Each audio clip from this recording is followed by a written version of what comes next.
Hello, my name is Amy Hart. I'm the co-executive director of Heart Spark Press, which is a liberation org for trans women, trans girls, and assigned male at birth non-binary people. The workshop I'm about to present is called Magical Allyship, How to be an Ally to Trans Women and KMAB Non-Binary People. I just want to give first a quick preface to this workshop. So the content I'm going to be going over is potentially triggering to trans people, specifically trans women. So this really is a workshop about allyship, and it's also about like unpacking ideas that you may have about trans women and assigned male at birth non-binary folks in a way that will be challenging and maybe a little painful. And then the stuff I'm going to be talking about is definitely going to be hard to listen to, but like all good allyship, in order to become a true ally, you have to listen to some things you really don't want to listen to and face some things that you may be thinking about or have thought about that you don't want to think about or have thought about. So if you are not interested in participating in this workshop for those reasons, you are welcome to leave at any time. I will not be offended. And again, if you are a trans woman who's attending this workshop or an assigned male at birth non-binary person, I highly recommend you do not stay in this room unless you're willing to be here and witness some difficult stuff. I hope that made sense. And I'm going to get us rolling in about 20 seconds. So thanks for hanging in there with me, and then we'll move forward.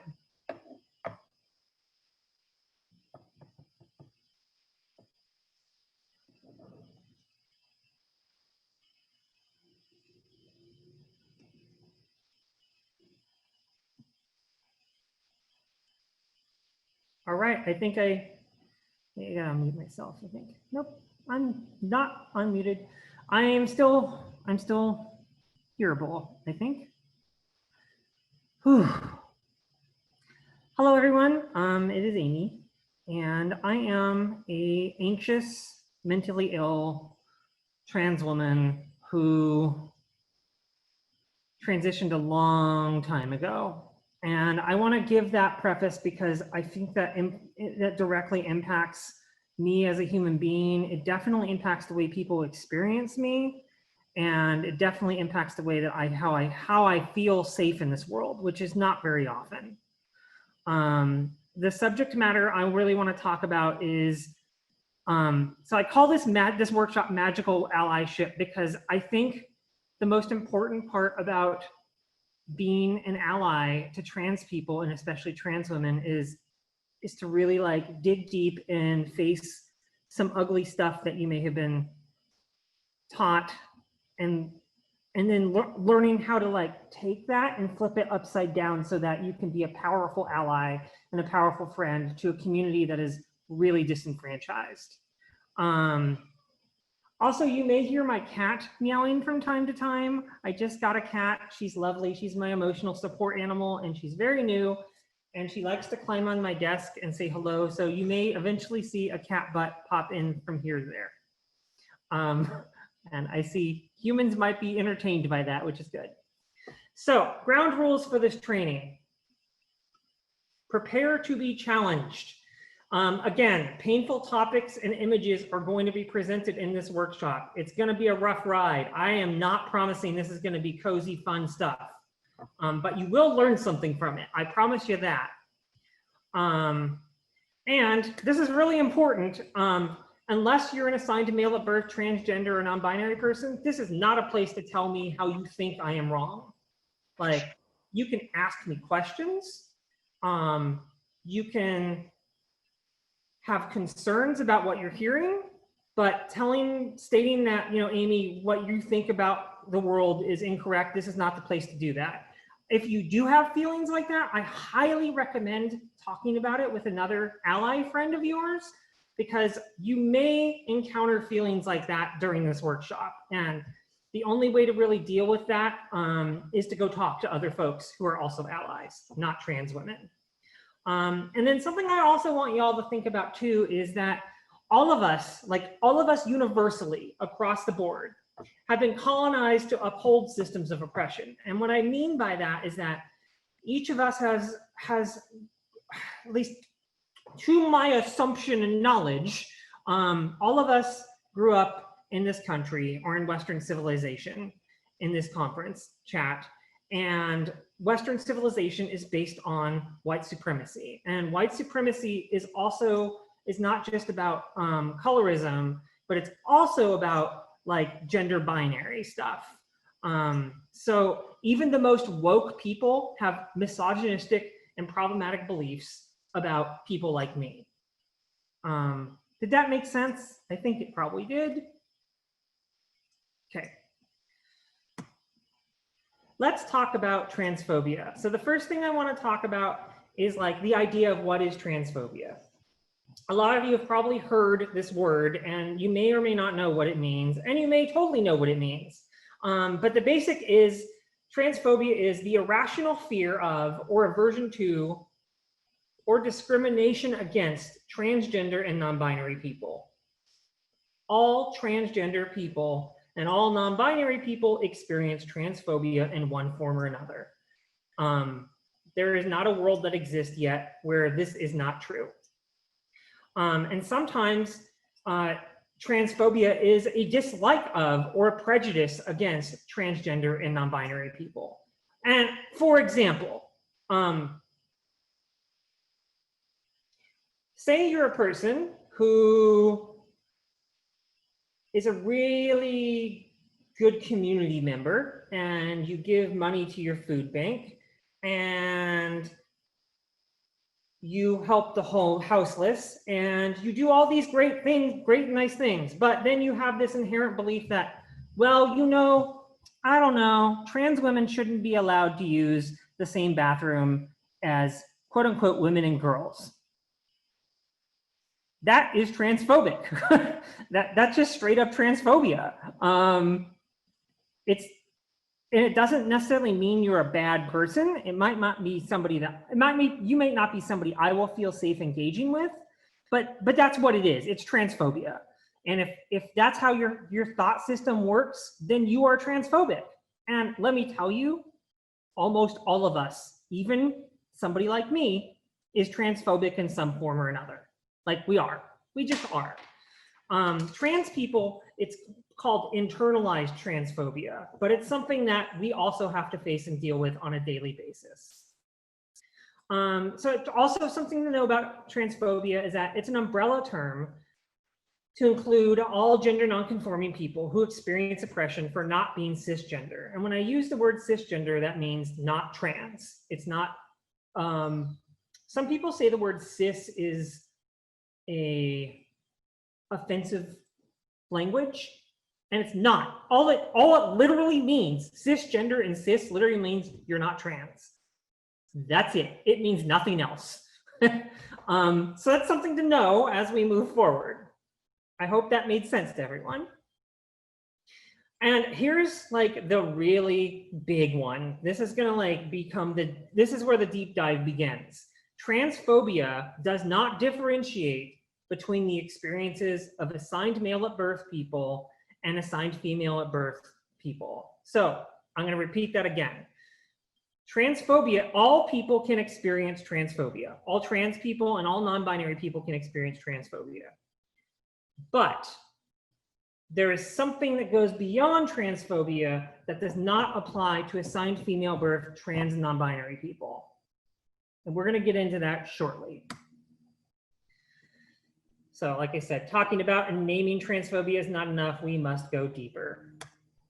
All right, now we're going to do an exercise. So I want you to find a piece of paper or open up a notepad on your gadget.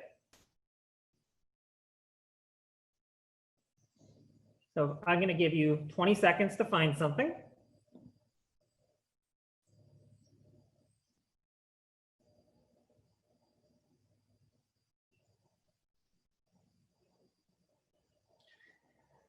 All right, for the next 3 minutes, I want each and every one of you in this workshop to write down or type out myths about trans men that you've been taught to believe. Now, this does not mean that a myth is all trans people deserve to write free. They do. That's not a myth. That's real. I'm talking about really messed up things. So I am giving you explicit permission to write down or type out the most fucked up thing that you have thought or have you heard said about a trans woman or an assigned male at birth non-binary person. Go. Pat said, trans women. Yeah. Please go ahead and start typing in your thoughts, things you brought up into the chat so we have a record of it. Just go ahead and type it up and then I'll read them out.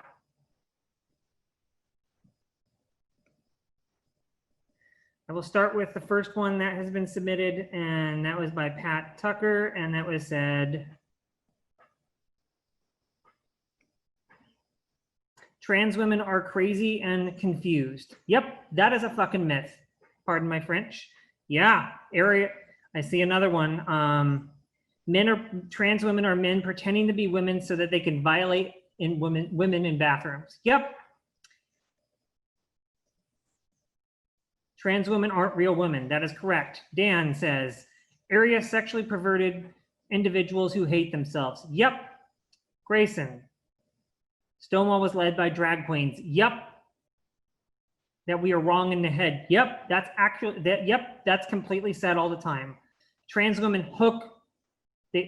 We hook to get money for the transition. Oh man, the trap myth. Oh. Just a phase. Yes. We are that way because we have mental health issues. That is correct. And in fact, being a trans person was considered a mental illness until like 4 years ago. Letting your sons dress up in mom's shoes and makeup will confuse him and lead him to want to be trans. Yep, that has been said to my face. That has been said to my face about a child in my life. Trans women are unnatural. Transitioning ends with surgery. Yep. Trans women and AMAB people can't be lesbians and that we're all prostitutes. That is correct. Trans women are just drag queens. This is really good. Thank you all. This is some brave stuff you're saying. Has anybody got anything else? I mean, that's a lot.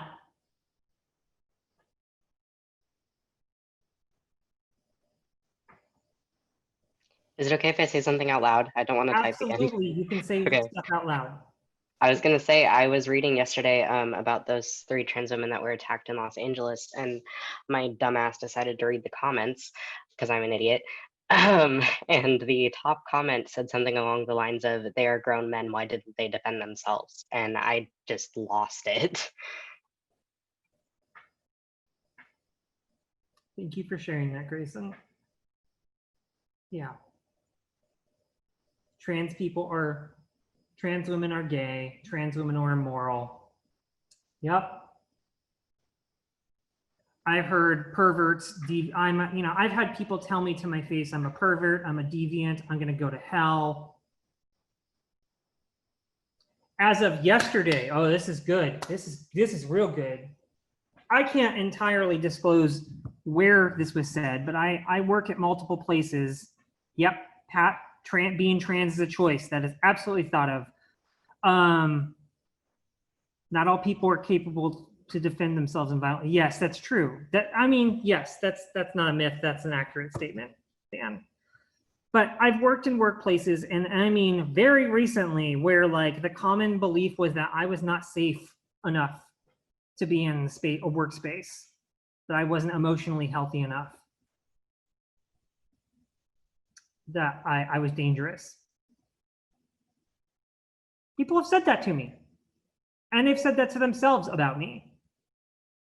Another piece of that is I myself as a transmasculine experience being told that I shouldn't work with children, and I can't imagine how many times worse it is for a trans feminine person. Yeah.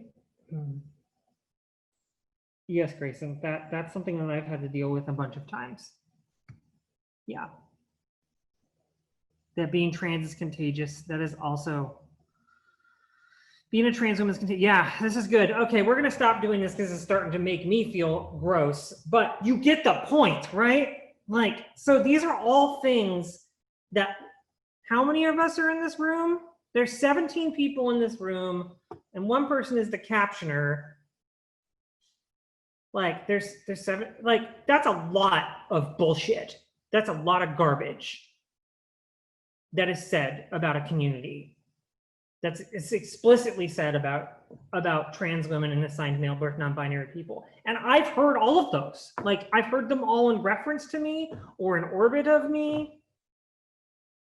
So, like, the thing that I want y'all to think about, like, and maybe y'all already are thinking about this, is that kind of logic that by society, like, it doesn't start, before we transition or after we transition. It starts when we're young.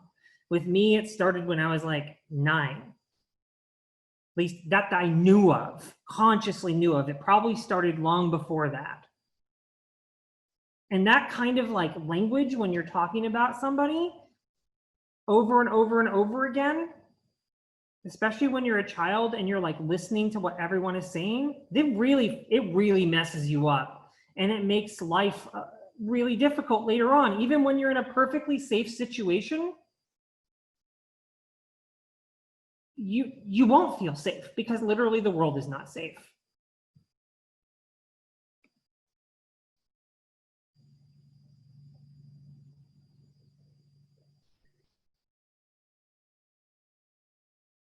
So I just I want to keep that in mind to everyone, that like, when you're being an ally, you need to actually, I'm not quite there yet. Sorry, hold on. I lost my screen. When you're being an ally to trans women, stop, don't do that. There we go. When you're being an ally to trans women, something you really need to think about is that what have the trans women in your life have heard from people who look like you before you met them? That is like key number 1 to allyship. What have they heard? And if I'm being honest, like, does that trans woman have a reason to trust you for any reason?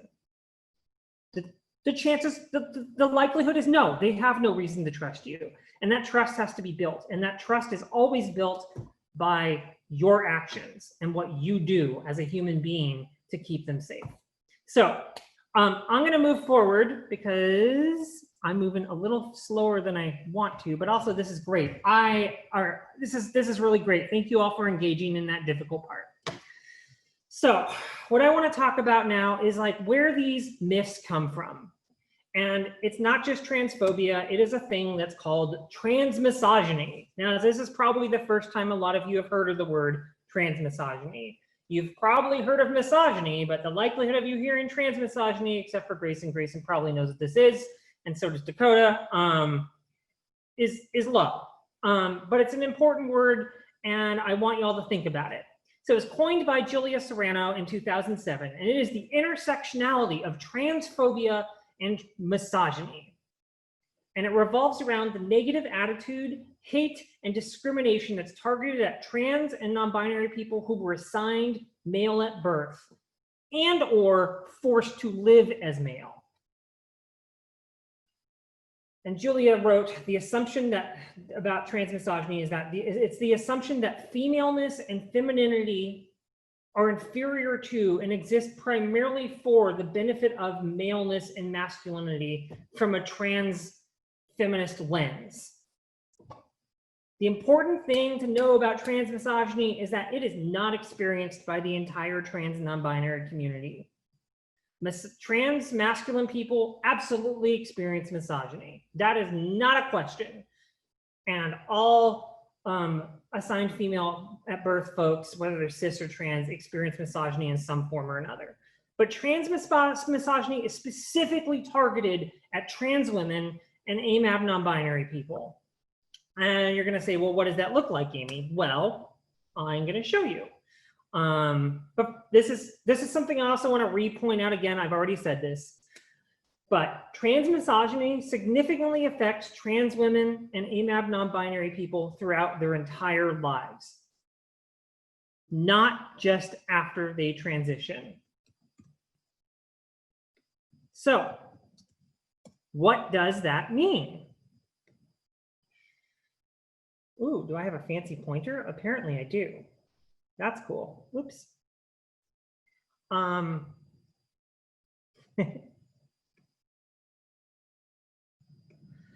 So what this means is that, so there's a common myth, this is another myth by a lot of people, that trans women do not experience trans misogyny or any kind of misogyny before they transition.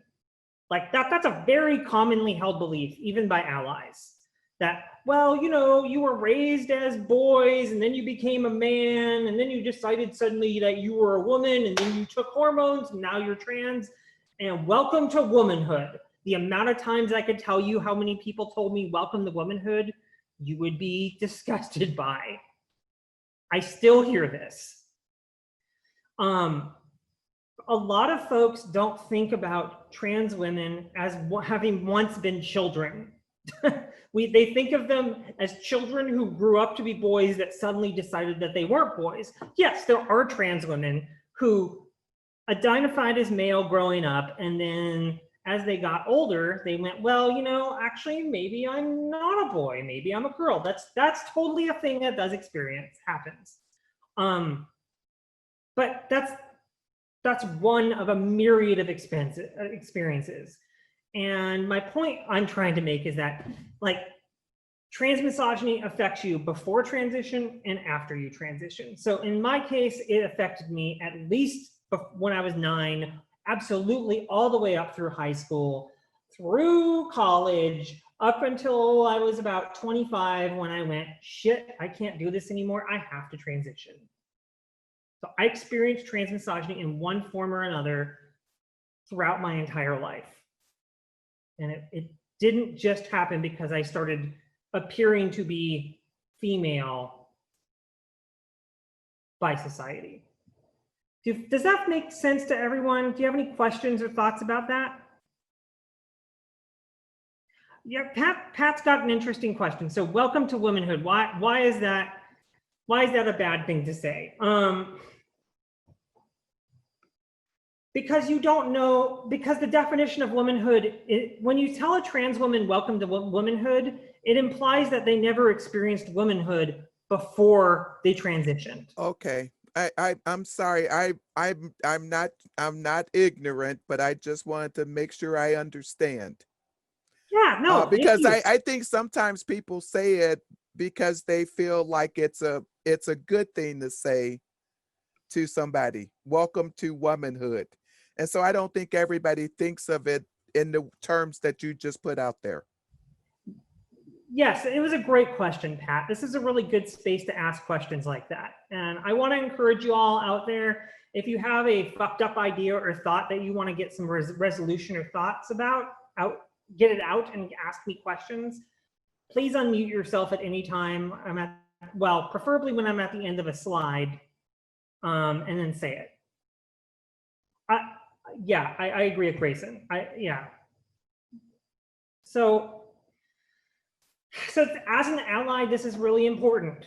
Trans women experience womanhood probably throughout their entire lives in one form or another. And their experience of womanhood is not the same as your experience of womanhood if you're a cis woman or if you're a trans masculine person who previously identified as a woman and feel comfortable with that. Like, and this is also true of trans men. It's the exact same thing for trans men. Like, most trans men were never women. They were men that were experienced misogyny in a gross way. Like, it's just a reframing that cis people don't think about. And it's not meant to, like, I know people aren't trying to harm trans women by this belief system, but it is harmful. And don't do it, and tell your friends not to do it. Does that make sense? Does anybody have any questions before I move forward?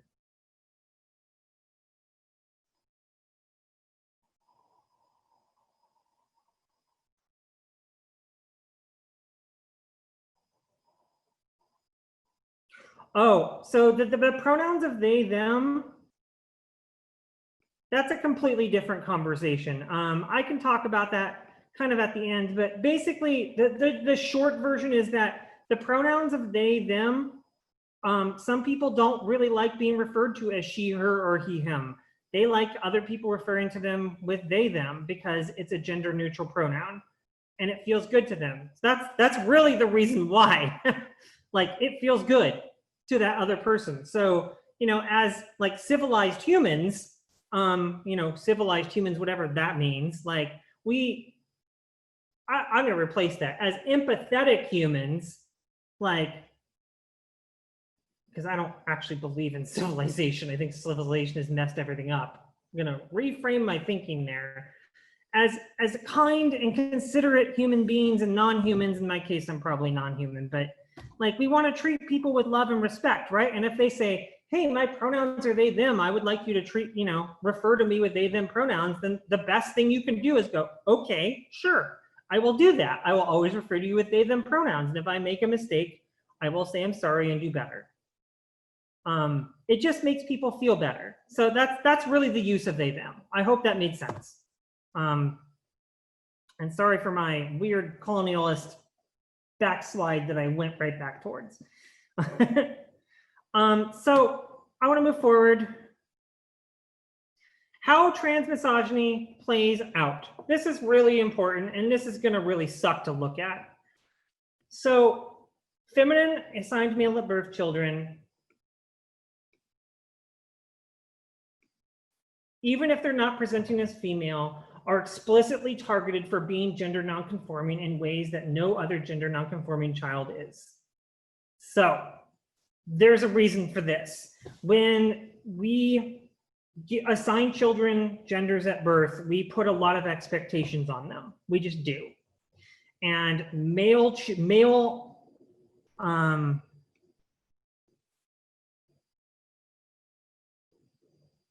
yeah, it's a pronoun thing. Whoops. Feminine AMAB children, like all of us, I'm getting a little lost. I need to go back, put myself back in place. Feminine AMAB children, even if they're not presenting as female, are explicitly targeted for being gender nonconforming in ways that no other gender nonconforming child is. We as a society force children into a binary. We assign them genders based on their sex, their quote unquote sex. So whether they have a penis or a vagina, we don't do it off chromosomes. We don't like do a deep dive into their bloodstream and see if there's, you know, estrogen or testosterone in it. We don't do any of that. The only thing we do is look at children's genitalia to decide which gender they are. That's it. And if you're assigned male at birth, you are expected to uphold systems of oppression, particularly the patriarchy, particularly keeping men in power. And you're expected to follow through with that. And you're, you know, from the beginning, throughout your entire life. Feminine AMAB children don't do a good job of that. It's very clear that they're not going to be engaging in the world in that way. And it's little things, it's little cues, it's the way kids sit, it's the way they walk, it's little things that other people will pick up, and they will beat the femininity out of them until they start getting in line.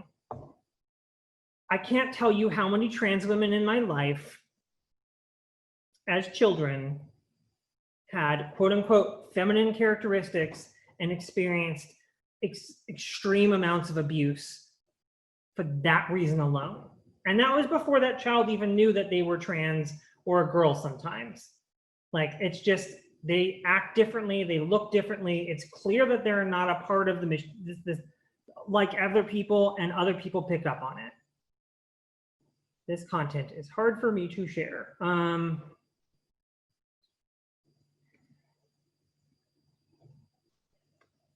Did that make sense to y'all? I know that's kind of like a gross thing to think about, but.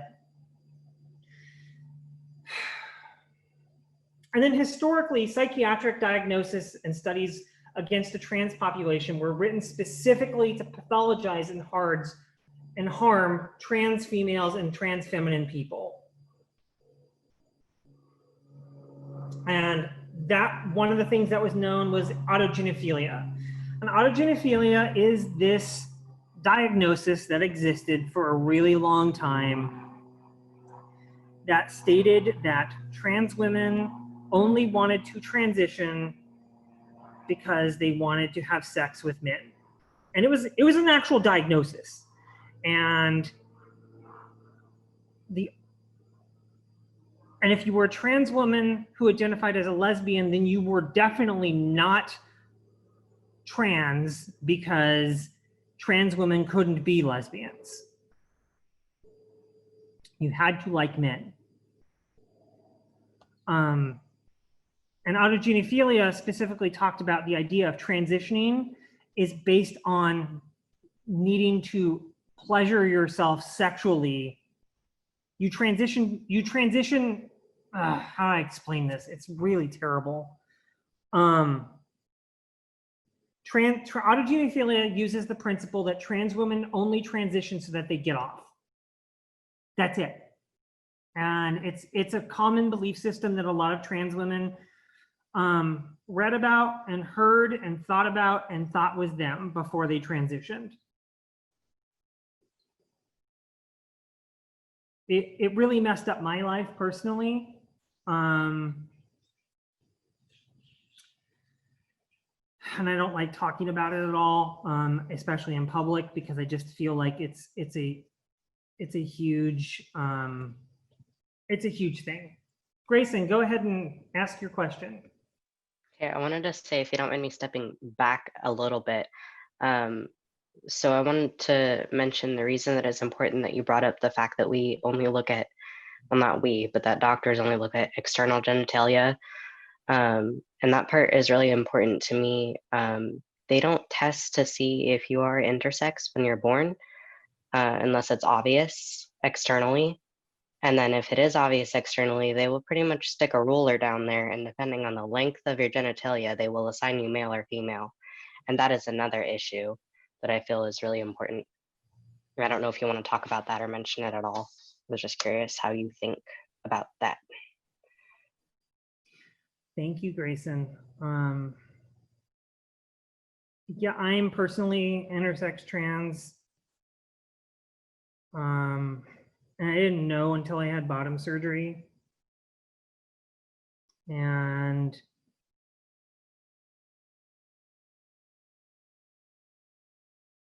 I personally don't, I think we live in a society that expects children to be people that they're not.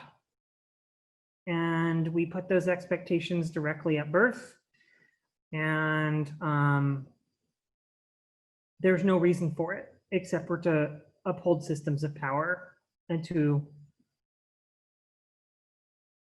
keep the world running in a way that is not okay. And intersex children are particularly harmed in that. And there's a lot of trans women who are also intersex, like we're both, but you don't know until you've transitioned, until somebody checked it out. So I didn't know I myself was until I was diagnosed with a ovarian cyst, which is not what it was testes. So yeah. Thank you so much for sharing, Grayson. I appreciate a lot that you brought that up. So yeah, we as a society really treat our children in a way that is harmful and limits them and their potential of who they can be, and it follows us throughout our entire lives. And there's no good reason for doing it. Like there's no scientific good reason. I can't figure it out. I've not been able to figure it out. I've read books, I've listened to talks, I've thought about it, I've spent hours speaking with it with other trans women, and the way the system is built makes no sense to me. And it shouldn't make sense to you either. But you don't think about it until you're forced to think about it. So when you're dealing with allyship, when you're talking about being an ally to trans people, and especially trans women, you want to start thinking about how trans people have been treated throughout their entire lives, and how we treat children and people in general and over the course of our lives.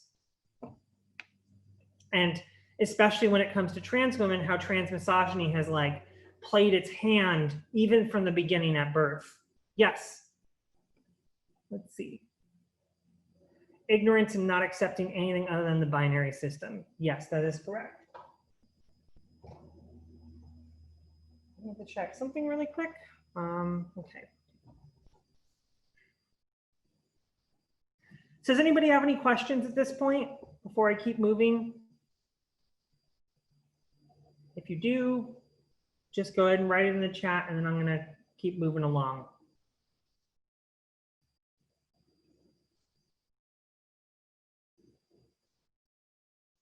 Okay, and doesn't seem like there's any questions. So then the last thing on this slide that I want to point out before I talk about these images, emotional and physical violence against gender nonconforming people disproportionately targets assigned male at birth, transgender and non-binary people, and especially trans women of color. So if you look to the right here of this slide, you're going to see this one right here, this one about bathrooms. So it's got a human wearing exposed breasts and a skirt, I think, and a blonde haircut that says, "Let him in to the restroom with your daughter, or else you're a narrow-minded, judgmental, unloving, racist bigot who needs to die." That is a common belief about trans women using the public restroom. Down here, Caitlyn Jenner, not my favorite person in the world, but wants you to accept her for who she is, didn't accept himself as he was. Ray Blanchard, he was a huge proponent of autogenophilia. The first step in politicizing transsexualism, either pro or con, is ignoring or denying its essential nature as a type of mental disorder. No one cares that you're a transgender. We care that you still have a penis and think it's okay to compete professionally against women. There was a professional workspace that I was in, and there was somebody who was on the very higher level of that organization who told me in a closed room that trans women should never be able to compete with women in sports because they have bigger bodies and are physically stronger. That's trans misogyny. It's not based in any science at all, but it's a belief system that somebody has, and it harmed me.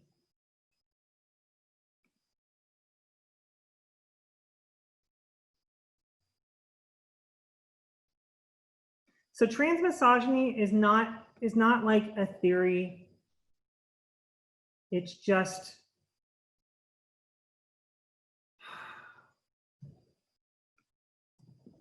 Reality. just reality. Like I told you, this is going to be a heavy conversation.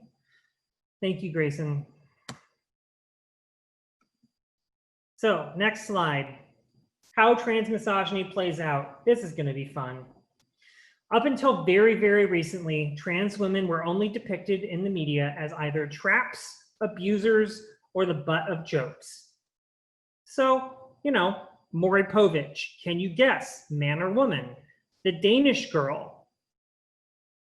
This one is from, I believe, the one that my speaker's on is pointing at, The Crying Game. That's from the night, that was Oscar-winning film. Silence of the Lambs. The main villain is a trans woman.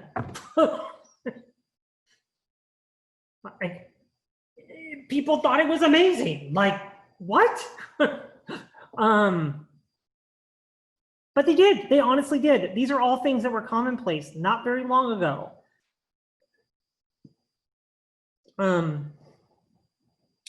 Other things that how trans misogyny plays out. It's impossible to meet there are impossible to meet expectations surrounding all aspects of our gender presentation. I can say this I'm getting emotional. Hold on a second.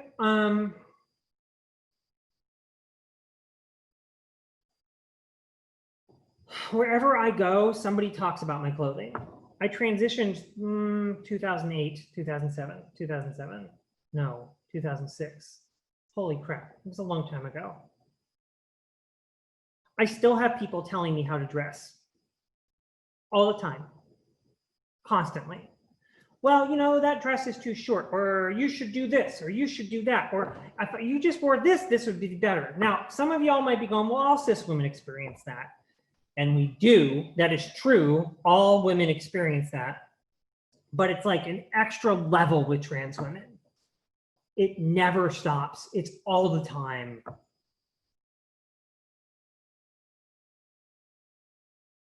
No matter how we present ourselves, whether it's like the best and fanciest outfit that is the most pristine for whatever white supremacy thinks is the right way to dress, like it's never going to be enough. Never. If we have a little bit of shadow in our beard, because I have a baby beard, people are like, well, you know, why don't you get that shaved off? You should get that shaved off. Or why don't you do electrolysis? Or, oh, you're too hairy to be a woman because real women don't have beards. So, impossible to meet expectations surrounding our gender presentation in order to be taken seriously. This haunts me to this day, and this has been years and years and years I've had experiencing this.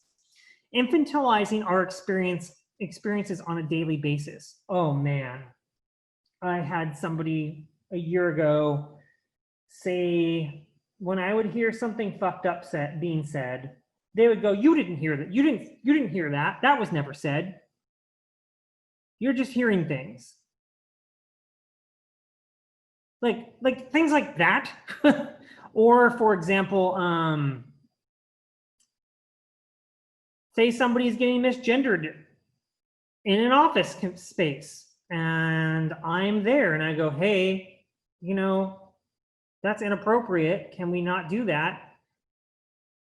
Cis people will tell me, oh, it's okay, it's fine. Tap head, tap head, tap head, tap head. Or, oh, it's not that important. Pronouns aren't important. Now, all trans people experience that kind of language, but it's especially sharpened when it comes to trans misogyny. The bathroom debate. This is a really good one. I want to go to this one here, the bathroom debate. Trans women are men exposing themselves to women and girls. You never hear about trans men going to the bathroom. You don't. They don't talk about that. All you hear about in the bathroom debate is trans women exposing themselves to women and girls. Nobody thinks about the flip side of that. It's always about trans women, even though the bathroom debate harms trans people equally. Explicit housing, employment, and community service discrimination. This is something that happens all the time, all day long, everywhere. If I'm not looking the right way to somebody, and if they clock me as trans, and especially if they clock me as a trans woman, I'm screwed. And if I'm in a workplace and I say, hey, something is messed up, can we do something about it? The chances of me being heard versus anyone else is slim to none. And then the last one down here is internalized trans misogyny. So how we see and treat ourselves. And I think that's the worst part of trans misogyny, is the scripts that get in our head, in a trans woman's head, that tells her that she's never going to be good enough, that she's not wearing the right clothes, that her face isn't right, that her breasts are too small, that she might be harmful to children. That's something that's followed me my entire life, that she's too much, I'm too much, that I will never be able to be safe to be around, that I can't have a relationship with another person because I'm not really who I am. I'm this weird sicko. That's internalized trans misogyny. And every single trans woman and every single AMAB non-binary person experiences it. Every single one. So as an ally, it's really important for you to think about what that person is experiencing across from you, what your friend is feeling, what kind of stuff has come up to them. You don't know what they experienced at the bus stop if somebody harassed them and called them a man. You don't know if they got off a phone call with a parent who told them that trans women aren't actually women or that they're too ugly to be a woman. Like you don't know, like you literally don't know. But you have to assume that internalized trans misogyny is playing out. And it's your responsibility as an ally to be a good friend and to just listen and to hold space and not tell them what to do and just acknowledge that it's real and hard and painful. I hope that made sense. I'm going to look at the chat and see what people have been saying. I see that we've had a lot of conversations. Oh, I don't want to show that yet. Yeah, Pat. I want to go back. Pat's mentioned that she's a lesbian, and you always get comments like that as well. Yeah. So some of these things are very universal. They're very universal. I just wanted to jump in and say I was at a beach in a swimsuit, and I have a deep voice, so. But I was at the beach in a swimsuit and I went to the bathroom and I had a woman scream and tell me that it was the ladies' room and I was in the wrong bathroom. And I'm in a swimsuit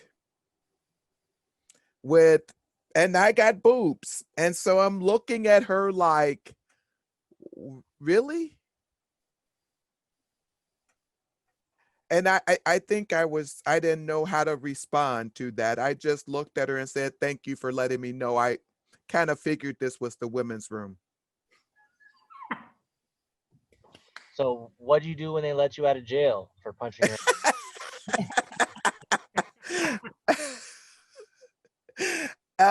I fortunately I didn't go to jail, but I've had that happen quite a few times. I have a very deep voice and I think I might look more masculine, but I'm a lesbian, but I'm like, I get it all the time. So I get some of what you're saying, and I'm trying to be a better steward, to be supportive of our trans family, because you're part of our family. And I'm trying to understand. Is this making sense so far, Pat? Yeah, it's making a lot of sense. Thank you for sharing.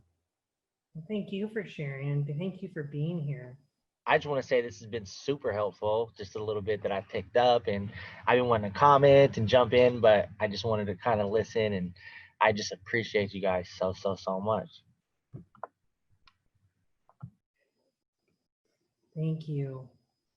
Does anybody have any questions before I move forward? I mentioned that if you're willing, someone had questions about traps, if you're willing to explain that. Yeah. And the other part of that I mentioned was the gay panic defense allowed in multiple states right now and how harmful that is. If you're in a state where you can. I can't do the gay panic thing right now. The gay panic thing is a little too close to home at the moment, but I can talk about the trap. So there's this idea of trans women being traps, and actually this is the point of the movie The Crying Game. And the idea of trans women being traps is that there are men who want, trans women are men who want sex with other men, so they dress themselves as women in order to have sex. And that all trans women are traps because that's all they want is sex with men. And therefore, if a trans woman has a sex with a man, then the man has somehow lost his masculinity because he's been fooled by a homosexual. That's the line of thinking that I used to hear all the time when I was a teenager on TV. Two of my parents were very conservative and they would watch Rush Limbaugh, and this is like common thinking, like that's common. And that's what a lot of folks, particularly male assigned men, believe, cis men believe that trans women are traps, and that if they sleep with a trans woman and fall in love with a trans woman, then therefore they're no longer a man. They're something weaker than a man. And often what that leads to is killing a trans woman. which is the gay panic.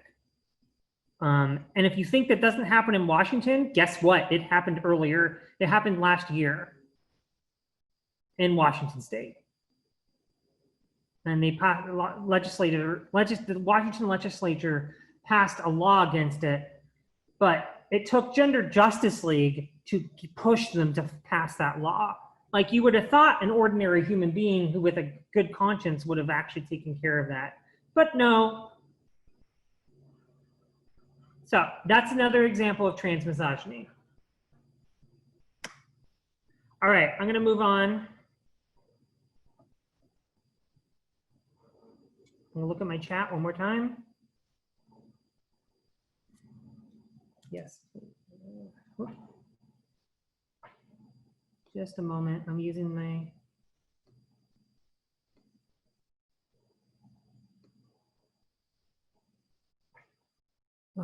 Can you all still see my screen? Yes, no? Yes, you have a cartoon. Great, thank you. I hit it wrong, Gadget. Dakota texted me. Dakota, yes, please do that thing. I can't chat you back, but yes.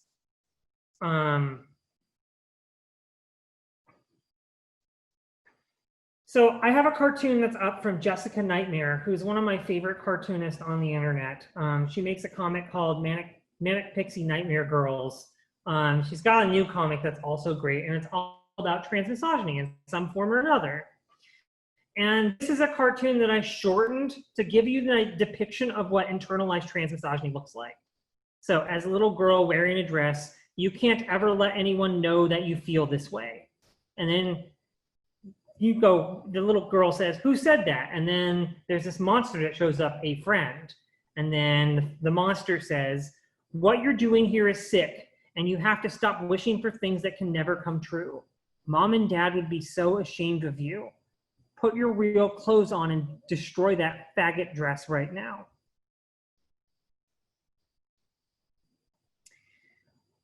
I can say that I experienced this when I was 11 years old. I found a dress in my mom's closet that I really liked, and I put it on, and I felt so pretty, and I loved wearing it, and I took a photo of myself, and I felt so cute. And then the brain gremlin came, like this guy, and said, "You're sick, you're perverted, you're never gonna be able to be a girl, you're broken, you can't do this.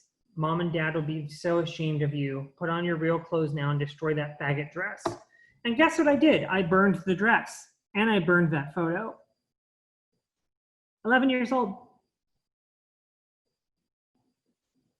A lot of trans women have experiences like that. So for you as an ally, you've got to think about those kind of things, like the kind of stuff that we've done to self-harm because the world told us to self-harm. So the side effects of transmisogyny: self-hatred, intrusive thoughts of self-harm. I still have those to this day. I will never be loved for who I am. And that's proven by the media and the world, because every single depiction of trans women in the media up until 3 years ago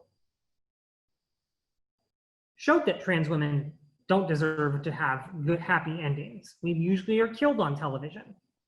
The inability to come out, because it is literally not safe to talk about it anywhere. So when I was 9, I figured out I was gender nonconforming. I liked wearing my cousin's overalls.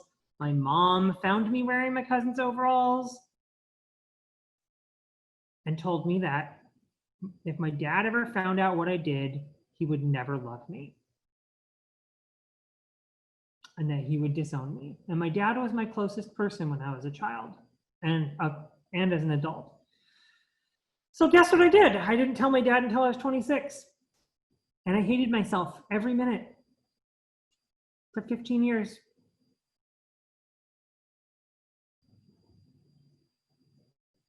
Depression, anxiety, mental illness, or daily struggles. It takes decades to recover, and that's if you have the resources to stop internalizing it. So that's a really important thing I want you all to think about as allies.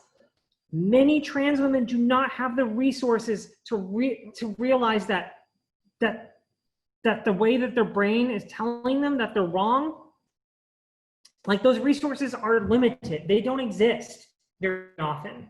There's not a lot of people in the world who will say it's okay for you to be whoever you are, however that turns out to be.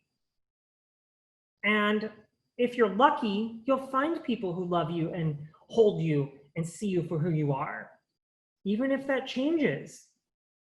But many trans women don't have that kind of resource.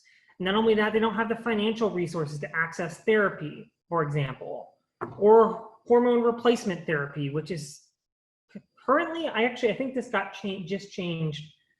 The Trump administration tried to actually successfully block trans medical care from being required by health insurance. But then that just got flipped, I think, a week ago by a federal judge. But it took like months for that to happen. And then significantly shorter lifespans, especially for trans women and AMAB non-binary people of color. Trans misogyny kills trans women, and it kills AMAB non-binary people, literally kills them. Black trans women are killed in this country for being Black and for being trans and for being a woman. And a lot of the times it's related to the panic defense, the trans panic. Does anybody have any questions so far?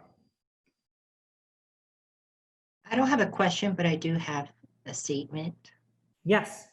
So as myself being a trans woman of color and being a minority of the minority of the minority, trans misogyny is very much in effect also in the LGBT community.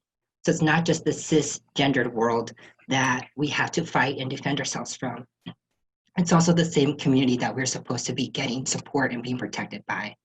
And I think that that's very, very important to state, because if it weren't for Black, non-binary people of color who put their lives on the line, a lot of the protections and rights that the LGBT community have currently would not be in place.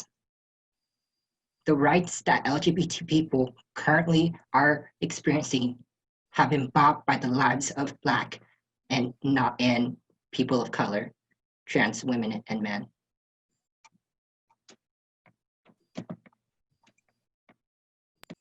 That's really important. I appreciate you sharing that.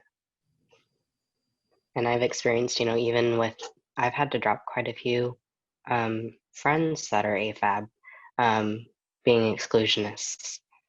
Because I myself didn't identify as non-binary until like 2 years ago. I just identified as FTM. So going through, that and figuring out, wow, a lot of my friends are trans misogynists. What the hell? Like, I thought that this was a safe space. And going from, having all of these friends that I thought would be there forever to figuring out that they don't like non-binary people. They don't like trans women. They don't think that they can be lesbians because they think that it's rape. Like, things like that, it breaks my heart that we experience this from within the community. And then that's just other trans people discriminating against other trans people. Think about all of the cishet or gay people, or not cishet, but the cis gay people, lesbians and gays who are actively excluding trans people from spaces. And then yesterday, like Kathan mentioned, not allowing trans women to join in certain festivals, but allowing trans men to join in a women's only space. Just things like that absolutely blow my mind. I'm getting too angry. I'm going to shut up now. Thank you both for saying that. I wasn't going to say that, but only because I would probably go off on a rant, and now it's been said, so maybe I will. Actually the worst perpetrators of trans misogyny are in the LGBTQ community. I have seen white trans women explicitly harm trans women of color in trans misogynistic ways that I don't think they would have done to another trans woman.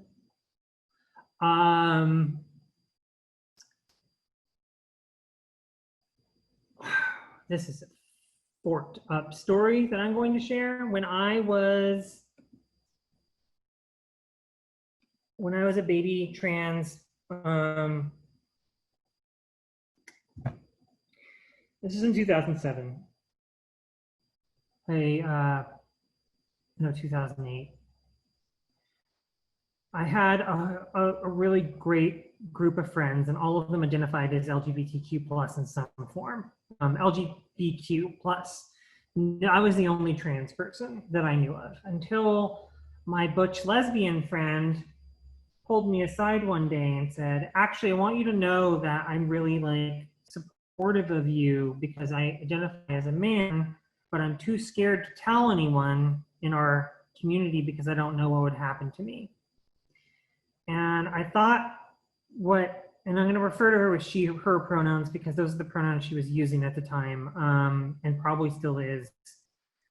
I thought that I had found a comrade, somebody who really understood and would always be there for me because they were another trans person too.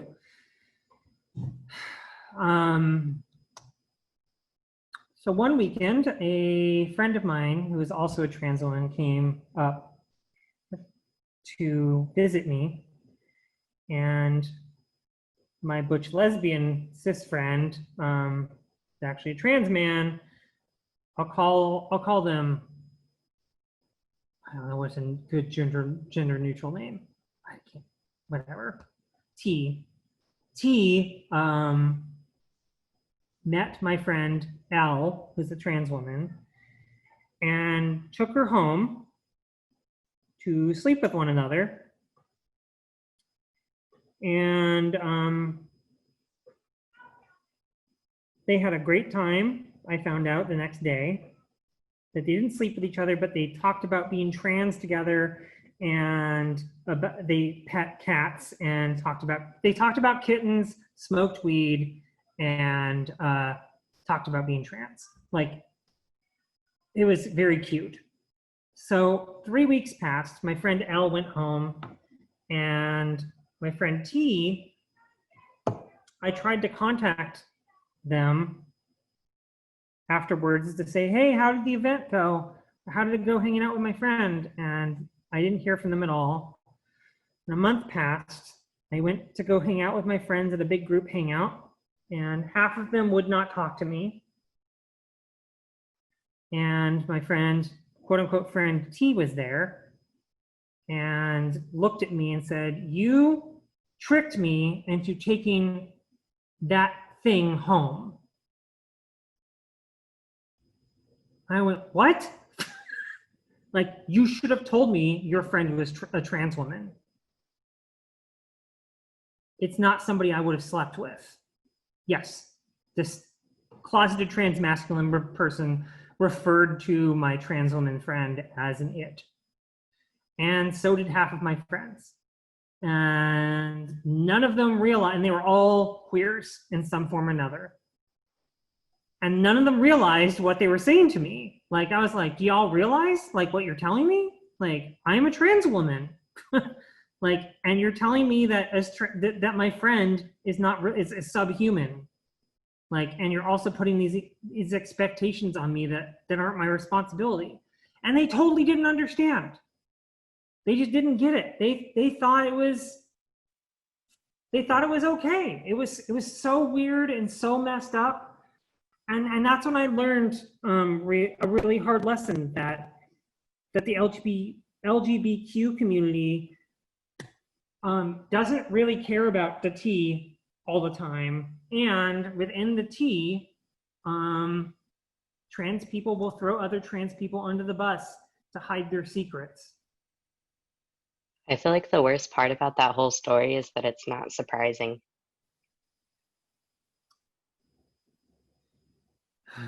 Yeah. And it definitely is not anyone's responsibility or right to out anyone else for any reason. But that just touched bases upon, you know, the term trap as well, because there's been times when I've been called a trap, and my authenticity has been brought into question, right? That I am not woman enough, that I'm not trans enough. And I know that I myself have privilege within the trans community because of just the way that I look and how I present. But it does really dehumanize, several sects of the trans community when, those terms are thrown out as a form of a compliment per se. Because that's what it's generally been used around nowadays, is as a compliment. Oh, you're a trap, right? So, like as a way to say that you pass really well, but actually they're being underhanded and cruel. I hate it. That's my worst pet peeve, is when people are like, "Oh, you really passed today," and I'm like, "Go suck a big one." Like, what the heck? That's the weirdest sentence that anyone can say ever, I feel like. And I get it all the time, especially from people that have known that I'm trans for a long time. They just say that out of nowhere. Like, "Oh, your voice is really deep. Oh, you have a mustache now." And I'm like, "Yep, keep that in your brain."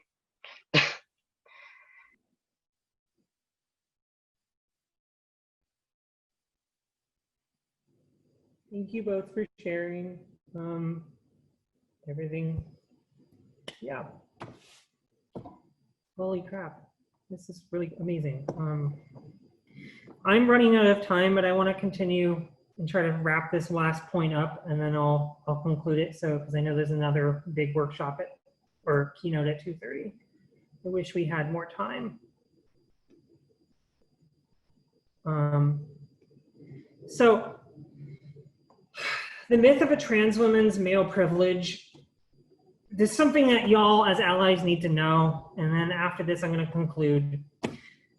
Trans women did not have male privilege. That's what I'm just going to say. We do not have male privilege. And the reasons why are this. When it comes to gender, the concepts of privilege and socialization, yeah, what Grayson said. The concepts of privilege and socialization are way more complicated than they appear. Most people assume that trans women have only been questioning their gender for a little while, usually just before they started transitioning. In reality, many trans women and AMAB non-binary people have been thinking about their gender identity for their entire lives in one form or another, even when they didn't have words for it. Transgender girls and gender nonconforming AMAB children, transgender girls and AMAB gender nonconforming children are not treated like cisgender boys are. And I have a whole video that I do, and I was gonna read, but I don't have time for that. But that's a really important point. Like, children who are trans and identify as girls or as non-binary, and if they're AMAB assigned male at birth, they are not treated the same way as cisgender boys are. They just aren't. We're treated differently. And if you look really closely, you can tell. My colleague Luna has this amazing quote that I love about the myth of male privilege. Our gender is called into question as soon as we exhibit any kind of behavior that is not white heteropatriarchy masculinity. This can be in early childhood, adolescence, and adulthood. So that has happened to me throughout my entire life. I know it happened to Luna their entire life too. No matter how cisgender we appear in one form or another, our safety as trans women and assigned male at birth non-binary people is conditional at best. It can be taken from us at any time. Any time. Does not matter how well we quote unquote pass. The privilege to be safe can be taken away by a cis person or somebody who is a bigot at any given point. And it just doesn't matter. We are never safe. And the last point of this slide is we have all been colonized. Each and every single one of us have been. We've all been colonized to believe that gender is simple and straightforward. Why would our male privilege be any different? And more often than not, arguments about whether a trans woman or an assigned male at birth non-binary person has had male privilege are disingenuous at best, and violent at their worst. So this is something I want you to think about as we leave and close up this conversation. When you talk to a trans woman about their male privilege, why are you having that conversation? What is the point of that? What is the point to talk about to a trans woman about whether she had male privilege or not? Is it for, curiosity's sake? No. Even in your mind, when you're thinking about it, well, a trans woman, of course they had male privilege. They grew up a man. No, they didn't. Trans women did not grow up as boys. They grew up as girls, and they specifically grow up as AMAB trans people. It's not the same experience. And once you get that through your mind, it opens up a whole gateway to thinking. The argument about male privilege is designed to silence a group of heavily marginalized people from speaking their truth.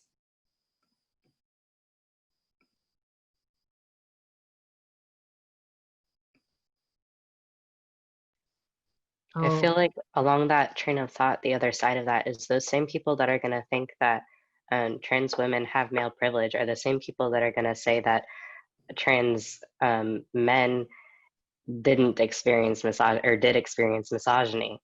Those are going to be the same people. And those two sides of the same pancake don't even make sense.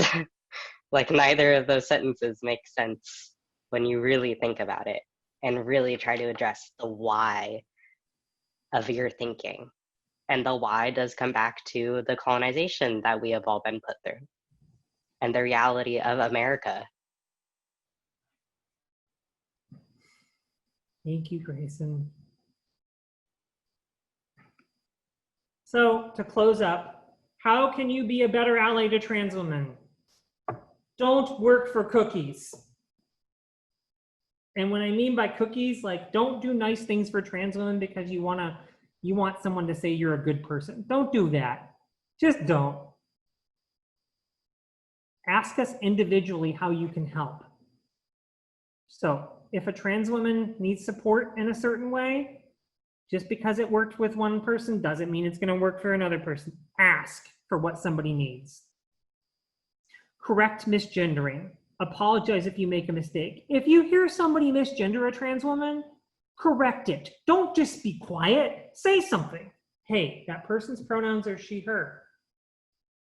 If you make the mistake of misgendering a trans woman, just apologize. Say, oh, I'm so sorry. You don't have to make it a big deal. You don't have to start crying. You can go cry at home if you feel so terrible about it. That's totally fine. I understand that it's really painful to misgender somebody, but don't put it on a trans woman. When a trans woman tells you something, believe them. Assume that we have always been who we say we are. If I, as a trans woman, am telling you that I grew up as a girl, even though I was assigned male at birth and people perceived me as a boy, the only correct action in an ally's mind is to go, she's right, she did grow up as a girl, and holy crap, that experience must have sucked. Center us in your movements, and this is the most important thing, which was brought up earlier. Black and brown trans women are the only reason we have any kind of LGBTQ plus liberation at all. Support your sisters, not just your sisters. Thank you. I'm going to stop screen sharing. And I think I am closing up. I want to see if there's any last minute conversations. I was going to say, yesterday, Keithan had mentioned someone, and I forgot to take down her name, and I don't know if you know. I feel like her first name, I know she was, I think she was Latinx, and she was a trans woman of color that was at the forefront of the Stonewall riots, and she went on, sorry? Sylvia Rivera? Yeah, thank you. I had never heard of her before yesterday, and that's fucked up. That's all I gotta say. Yeah, I've heard so much about Marsha and having her called a drag queen, which is really upsetting. But I've never heard anything about, any of these other people or the way that they were discriminated against at that time by cis gay men. The fact that she was booed off the stage, that people were swearing at her and that she had to scream until she was able to be up on that stage and talk. And that was not very long ago. We should, I mean, they have pictures not in black and white. They have video with audio, not in black and this was not that long ago. We should not have forgotten this. It should be in our textbooks. It should be taught in school. So that's what I'm passionate about. But yeah. You should look up STAR, Grayson. That was Sylvia's org. Actually, I think it was also Marsha's org too. STAR did amazing work. Anyway, thank you so much for being here. So, how do you see the Antoinette? Antoinette? Like, I just want to also say thank you so much for chiming in and being a part of this and saying what you had to say and making, I'm really grateful you were here. Thank you. And thank you everyone for coming. I really appreciate your time. I hope you have a wonderful rest of conference and take care. Bye. Thank you, Amy. And thanks for letting me talk a lot. I have issues with shutting up sometimes. Actually, it really helped me, Grayson, actually. Thank you. All right, bye. Bye.